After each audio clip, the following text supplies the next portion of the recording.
দিন দিন বেড়েই চলেছে যুক্তরাষ্ট্রের অভিবাসন সংকট। প্রতিনিয়ত যুক্তরাষ্ট্র মেক্সিকো সীমান্ত দিয়ে ঢুকছে অভিবাসন প্রত্যাশীরা। ফলে এই সংকট সমাধানে অভিবাসীদের অ্যাজাইলাম প্রক্রিয়া দ্রুত করার জন্য কিছু পরিবর্তনের পরিকল্পনা করছে বাইডেন প্রশাসন।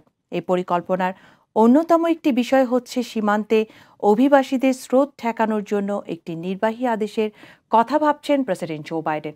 প্রেসিডেন্ট জো বাইডেনের এই নির্বাহী আদেশটি চলতি বছরের শেষের দিক থেকে আসতে পারে।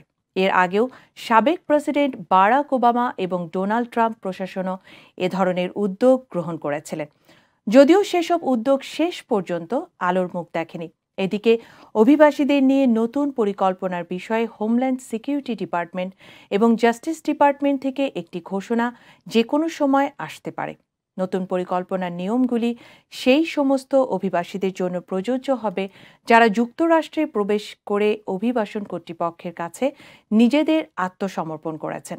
ইতিমধ্যে এই পরিবর্তনগুলির বিষয়ে উদ্বেগ প্রকাশ করেছেন অভিবাসীদের পক্ষের আইনজীবীরা। এদিকে ইমিগ্রেশন কোর্টে অভিবাসন সংক্রান্ত রেকর্ড ৩ মিলিয়ন মামলা জমে আছে। এই নতুন পরিবর্তনগুলি ৬০০ জন অভিবাসন বিচারককে তাদের কাজের চাপ কমাতে সাহায্য করবে। যদিও আরও ১০০ অভিবাসন বিচারক দ্রুত নিয়োগ দিতে একটি প্রস্তাব অনুমোদন দিয়েছিলেন প্রেসিডেন্ট জো বাইডেন, যদিও সেই প্রস্তাবও শেষ পর্যন্ত আলোর মুখ দেখেনি। এদিকে নিউ ইয়র্ক সিটিতেও বাড়ছে অভিবাসন প্রত্যাশীদের চাপ।